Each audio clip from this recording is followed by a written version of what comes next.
Assalamualaikum warahmatullahi wabarakatuh. Selamat pagi anak-anak. Perkenalkan, nama Ibu Dewi Sarah. Panggil saja Dewi Sarah. Panggil saja Ibu Dewi. Nah, bagaimana kabar kalian hari ini? Alhamdulillah kalau kalian baik. Semoga kalian dalam lindungan Allah Shallallahu Alaihi Wasallam. Sekarang sudah siap kalian belajar hari ini? Nah, kalau sudah siap, ayo sekarang kalian cuci tangan dulu dengan sabun dan air yang mengalir sebelum dan sesudah pelajaran. Kalau sudah cuci tangan dengan sabun dan air mengalir, sekarang kalian sudah siap kan untuk belajar hari ini? Udah dikeluarin buku kalian, buku pelajarannya. Kalau sudah, kita berdoa terlebih dahulu. Semoga kita selalu sehat dan diberikan kemudahan dalam pembelajaran hari ini. Sebelumnya kita berdoa dulu menurut kepercayaan masing-masing. Berdoa, kita mulai.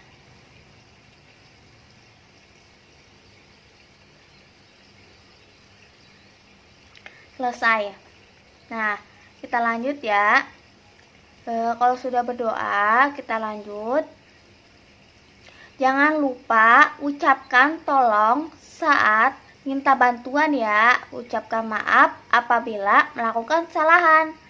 Dan ucapkan terima kasih setelah mendapatkan bantuan. Ayo kalian kalau melakukan kesalahan, jangan lupa ucapkan maaf ya. Dan kalau kamu melakukan minta tolong, jangan lupa ucapkan tolong, minta bantuan. Kalau udah setelah mendapatkan bantuan, kalian jangan lupa mengucapkan terima kasih. Sekarang kita lanjut ya kita akan belajar tema 4, subtema 1, jenis-jenis pekerjaan pembelajaran 1, pelestarian sumber daya alam. Apakah kalian tahu dengan sumber daya alam? Ada yang tahu? Nah, benar. Sumber daya alam itu sesuatu yang disediakan oleh Allah ke semesta yang dapat dimanfaatkan oleh manusia. Alam semesta yang dapat dimanfaatkan oleh manusia. Nah, Tuhan sudah menciptakan alam semesta beserta isinya untuk kita, untuk memenuhi kebutuhan hidup kita. Oleh karena itu, janganlah kita berlebihan dalam menggunakan apalagi merusaknya. Jangan merusaknya ya anak-anak. Kita harus melestarikan alam sekitar kita dan memakai kebutuhan sesuai kebutuhan kita, jangan berlebihan. Kita lanjut. Sebelumnya Ibu membacakan dulu dari tujuan pembelajaran hari ini. Tujuan pembelajaran hari ini yang pertama adalah, setelah membaca cerita tentang peristiwa alam, siswa mampu menilai tokoh yang ada dalam cerita dengan detail. Dan setelah membaca cerita tentang pelestarian alam, siswa juga mampu mendeskripsikan tokoh melalui gambar dan tulisan dengan terperinci. Kita lanjut ya ke pembelajaran 1 halaman 2. Kalian buka dulu buku kalian yang halaman 2 tentang yang subtema 1, jenis pekerjaan pembelajaran 1. Nah, di halaman 2 itu kalian lihat situ ada tulisan, perhatikan lingkungan berdasarkan letak geografis tempat tinggalmu. Apakah kamu tinggal di pegunungan? Apakah kalian tinggal di pegunungan? Atau di daratan rendah? Ataukah di wilayah pantai? Nah, bagaimana jenis tumbuhan yang terdapat di sana? Untuk memahaminya, ayo kita pelajari bareng-bareng. Jadi kalian tuh tinggalnya di pegunungan, dataran rendah, atau di wilayah pantai. Nah, kalau kalian punya pengalaman di daerah pegunungan, kira-kira jenis tumbuhan apa yang terdapat di sana? Seperti apa? Oh iya benar, seperti kebun teh. Dan di sana ada yang kalian yang punya kampung halaman di wilayah pantai? Kalau kalian punya di wilayah pantai, pantainya harus dijaga ya, jangan dirusak. Ayo kita lanjut ke bawahnya yang ayo membaca. Kakek Lani tinggal di daerah pegunungan. Ketika liburan tiba, Lani mengunjungi kakeknya. Udara di sana sangat sejuk. Berbeda dengan udara di tempat tinggal Lani.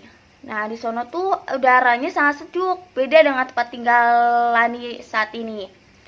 Di rumah kakeknya itu sangat sejuk. Setiap pagi, Lani tidak pernah absen menemani kakeknya berjalan pagi. Tempat tinggal kakeknya, Lani dikelilingi kebun teh. Di tempat tinggal kakeknya itu tempat tinggalnya kakeknya Lani dikelilingi dengan kebun teh. Nah, oleh karena itu, kakeknya sering sekali mengajaknya berjalan melintari kebun teh di sekitar rumahnya. Nah, kalian di kampung halaman kalian ada yang di dekat kebun teh juga nggak? Berarti kalian kalau ada kalian di salah satu kalian yang tinggal di pegunungan, pasti ada yang dekat dengan kebun teh. Nah, kita baca cerita-cerita yang di bawah ya, tempat hidup tanaman teh. Nah, selain segelas air putih, secangkir teh merupakan minuman yang banyak dikonsumsi berbagai dunia. Nah, bukan hanya segelas air putih ternyata secangkir teh juga minuman yang banyak dikonsumsi di berbagai belahan dunia.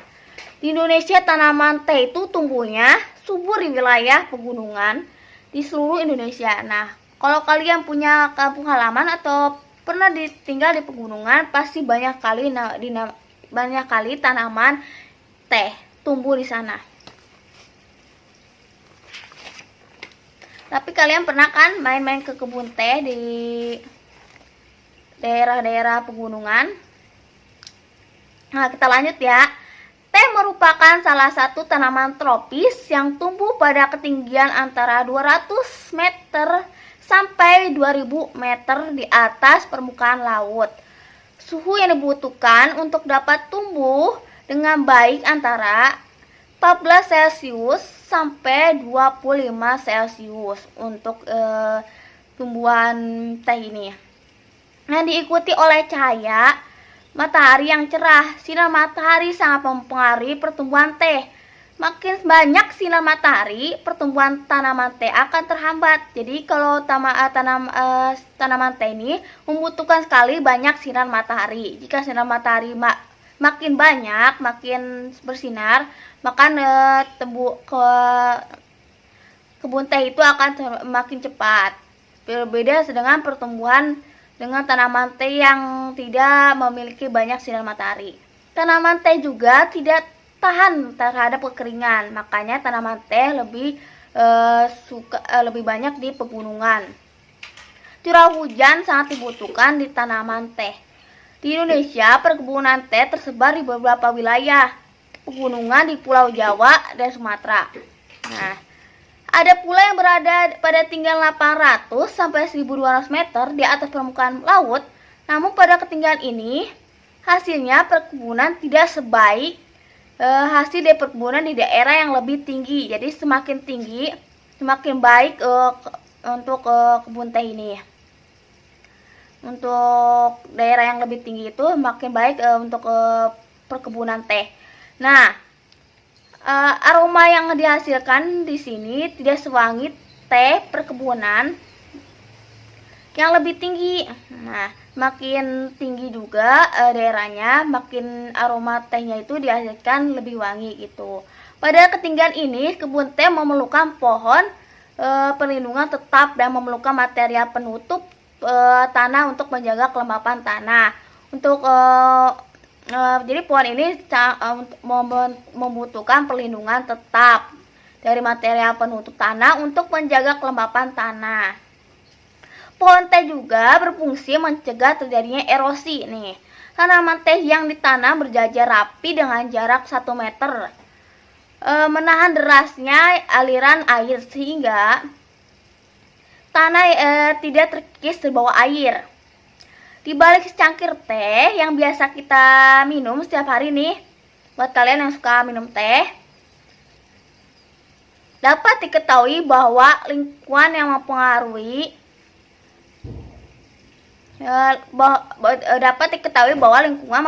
pertumbuhan dan rasa teh juga. Jadi lingkungan itu dapat mempengaruhi pertumbuhan dan rasa teh. Selanjutnya, lingkungan yang tepat akan memberikan hasil yang baik. Jadi lingkungan itu sangat mempengaruhi untuk pertumbuhan teh ini. Setelah membaca teks di atas, Lani semakin paham. Kalian paham juga kan seperti Lani? Tak heran pohon teh di sebuah kebun dekat rumah kakeknya tumbuh subur karena iklimnya di sana memang sangat mendukung untuk tumbuh kembang tanaman teh. Jadi kalau iklimnya mendukung untuk tanaman teh itu lebih subur ya tanamannya itu. Jadi nih di bawahnya itu ini udah masuk ke halaman 3 ya. Kalian jawab pertanyaan berikut. Nah, nomor 1 itu kalian jawab ya, di mana tanaman teh hidup?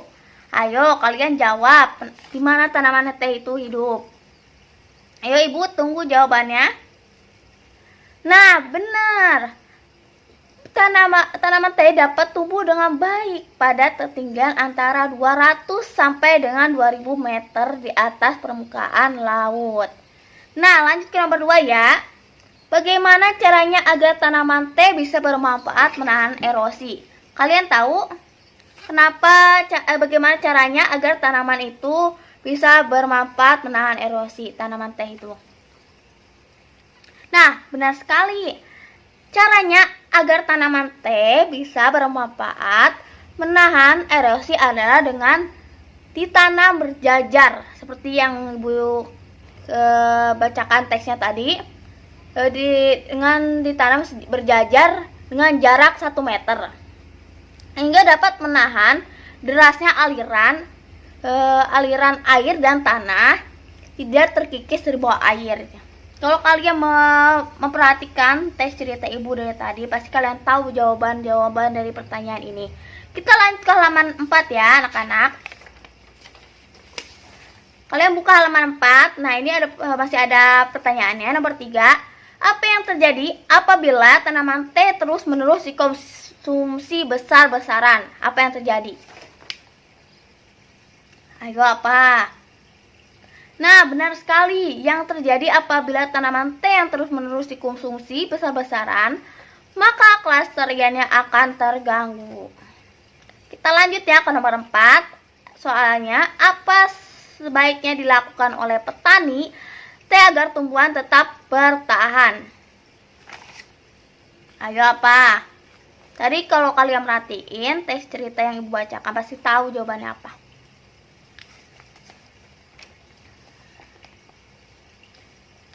Ya, yang benar sekali, yang sebaiknya dilakukan oleh petani agar teh tetap bertahan diantaranya dapat memahami benar cara pengolahan tanahnya, dapat mengusahakan tanah menjadi subur, gembur dan berhasil dari sisa akar.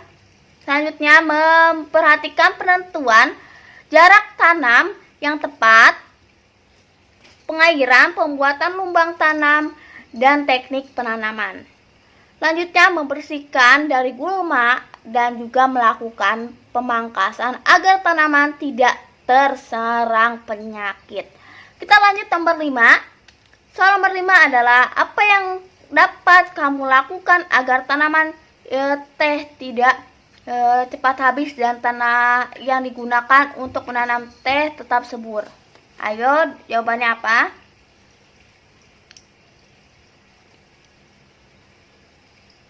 Nah, benar kamu.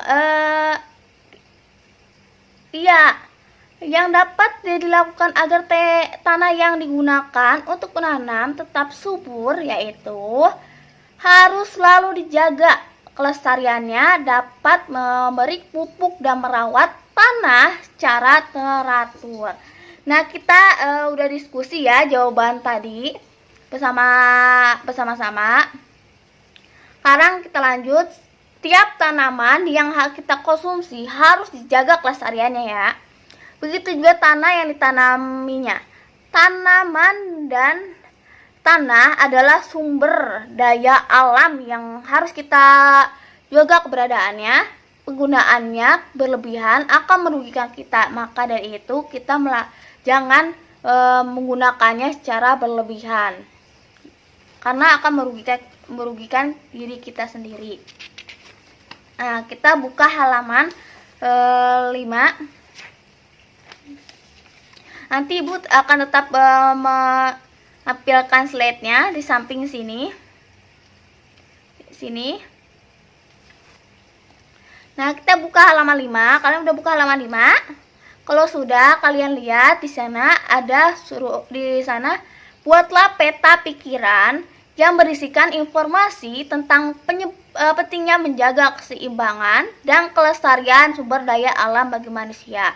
Nah, kalian jawab mengapa menjaga keseimbangan alam dan kelestarian sumber daya alam sangat penting. Kenapa penyebabnya? Jadi penyebabnya apa? Pentingnya menjaga keseimbangan alam dan kelestarian sumber daya alam bagi manusia. Ibu contohkan ya. Yang pertama, untuk menghindari teknik ladang berpindah. Yang kedua, untuk mencegah terjadinya pencemaran air. Nah, kalian lanjutin jawabannya. Isi di kotak-kotak itu, jawaban yang kotak-kotak itu diisi. Kalian kerjakan di buku tulis. Nanti kalian kirim jawabannya ke WhatsApp grup ya. Jadi kalian kerjakan bersama-sama satu kelompok, jadi per kelompok ya, diskusikan hasil dengan teman satu kelompokmu. Jadi ini untuk pekerjaan kalian satu kelompok. Nah, ini satu kelompoknya 5 orang ya, kalian kerjakan bersama-sama, diskusikan hasil dari jawaban ini bersama teman kelompokmu. Nanti dikirim ke WhatsApp grup kelas ya. Dan waktunya nanti akan Ibu kasih tahu di WhatsApp grup, waktu pengumpulannya hari apa, jam berapa. Nah, kan udah sampai halaman 5. Sekarang Ibu, nah selanjutnya kan pembahasan Ibu udah sampai situ saja. Ibu ucapkan terima kasih untuk hari ini, pelajaran hari ini. Mohon maaf jika Ibu salah kata, ucap atau sebagainya, karena Ibu cuma masih belajar. Semoga ilmu yang Ibu berikan kepada kalian bermanfaat. Dan semoga kalian juga dalam keadaan sehat, jaga kesehatan kalian. Kalau keluar rumah jangan lupa pakai masker. Dan kalau habis beraktivitas jangan lupa cuci tangan juga pakai sabun dan air mengalir. Dan Ibu ucapkan terima kasih. Sebelum pelajaran ini kita tutup, kita berdoa dulu ya. Berdoa menurut kepercayaan kalian masing-masing. Berdoa dimulai. Berdoa selesai.